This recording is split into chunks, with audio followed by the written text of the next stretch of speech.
On va corriger donc les 4 nouveaux problèmes que vous avez à faire. Nous avons mangé les 3/8 d'une tarte. Quelle fraction de la tarte reste-t-il avec schéma? Alors, très souvent, lorsque je donne ce problème, les enfants font ça. Ils commencent par faire une jolie tarte. Alors, faire des huitièmes sur une tarte, c'est possible, mais c'est pas forcément le plus pratique. Donc, peu importe qu'une tarte, c'est souvent rond, moi je vous conseille, c'est plus facile, de faire une tarte comme ceci.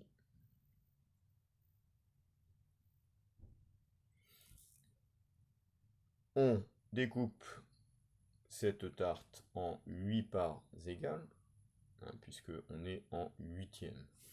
Donc ici, je la coupe en 8 parts égales. Voilà. Donc 1, 2, 3, 4, 5, 6, 7, 8. Cette part est bien découpée en huitièmes.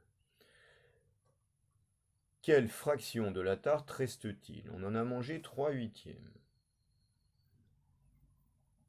Donc 3 huitièmes mangés.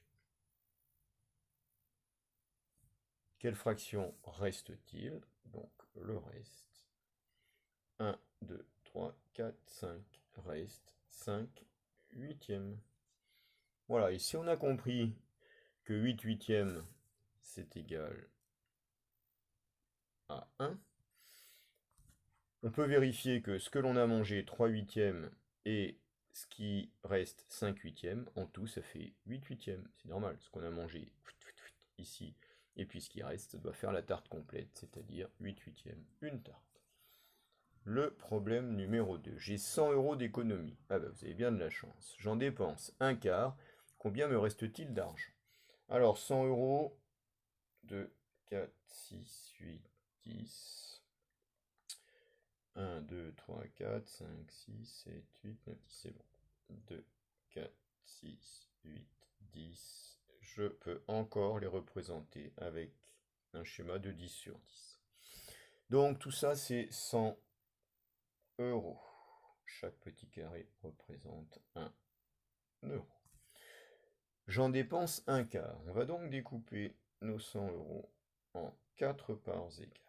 Voilà. Donc je vais avoir 25 euros ici, un premier quart. Donc ça c'est un quart, un quart, un quart et un quart. Donc j'ai 25 euros dans chaque quart.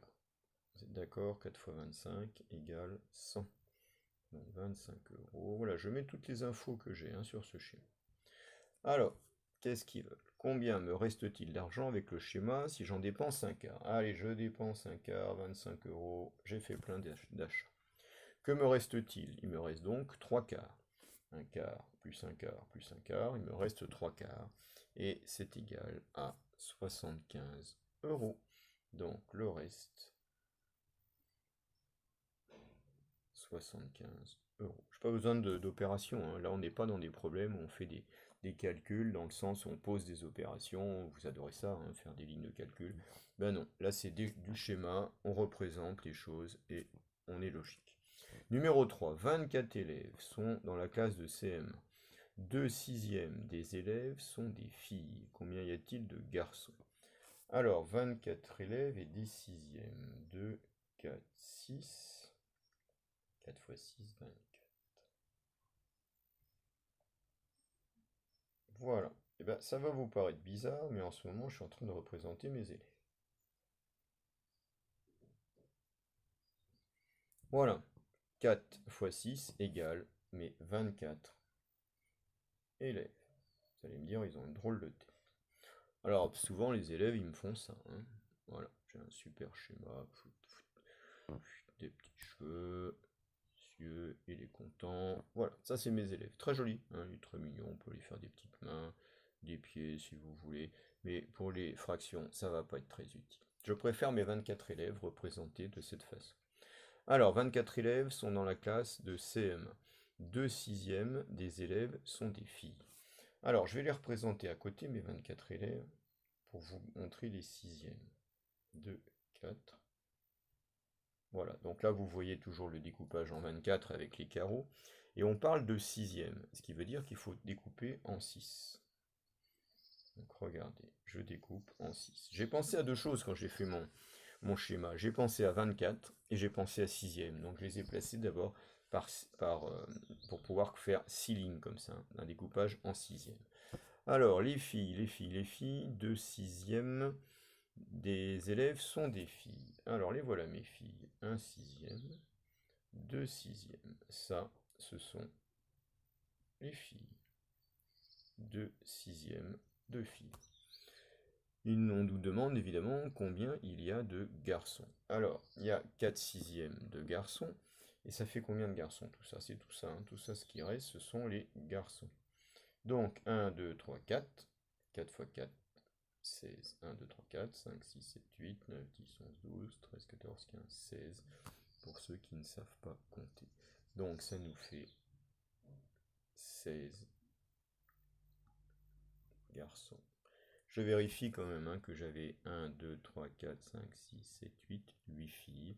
Et 16 plus 8, ça fait 24 élèves. Il faut que je retombe sur mes 24 élèves.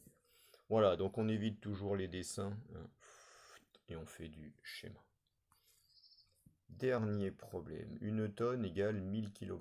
Combien de kilogrammes représente 2/5 d'une tonne avec schéma? Alors je ne sais pas si vous avez envie de faire un schéma avec 1000 carreaux. Moi, j'ai pas très envie de faire un schéma avec 1000 carreaux. Alors, on nous parle de 2/5 d'une tonne. Alors, comment arriver à résoudre ce problème avec un schéma qui soit relativement facile? On sait qu'à un moment ou un autre, on va découper en 5. Alors, représentons une tonne en faisant un découpage en 5 parts égales. Alors, 1, 2, 3, 4, 5 parts égales. Bon, c'est pas très réussi. Voilà, on enlève ça. Et on améliore. Voilà. Donc, ça, c'est une tonne. D'accord? Donc, j'ai 5 parts égales. Ce sont donc des cinquièmes. Ici, c'est un cinquième d'une tonne. Combien de kilogrammes représente 2/5? Donc il faudrait savoir ici un cinquième d'une tonne, combien ça fait de kilogrammes. Donc c'est-à-dire 1, 2, 3, 4, 5. Là on va être obligé de faire quelques calculs puisque les nombres sont grands. 5 fois quelque chose égale 1000. Alors 5 fois 2, 10. 5 fois 20, 100. 5 fois 200 égale 1000 kg. Un peu de calcul mental. Ça veut dire que ici, dans chaque morceau, j'ai 200 kg. Alors on revient à mes fractions. Combien de kilogrammes représentent 2/5? Alors voilà mes 2/5 qui sont ici. Voilà, ça c'est 2/5. Là et là. Donc si j'ai 200 kg sur 1/5, je vais avoir 200 plus 200 kg, c'est-à-dire 400 kg. Donc 2/5 égale d'une tonne égale 400 kg. Donc de l'autre côté, j'ai 3/5. 3/5, ça fait 3 fois 200, 600. 600 plus 400 égale 1000 kg. Voilà, on retombe bien sur nos 1000 kg. On essaie toujours de vérifier que notre résultat est cohérent. Voilà, regardez mes schémas. Que ce soit de la tarte, que ce soit de l'argent. Ensuite, on a eu droit à des élèves, puis à des kilogrammes. Eh bien, j'emploie toujours le même type de schéma. Et j'espère que vous avez compris et que maintenant, vous réussissez de beaux schémas. Voilà, ça c'est un élève, c'est pas un schéma.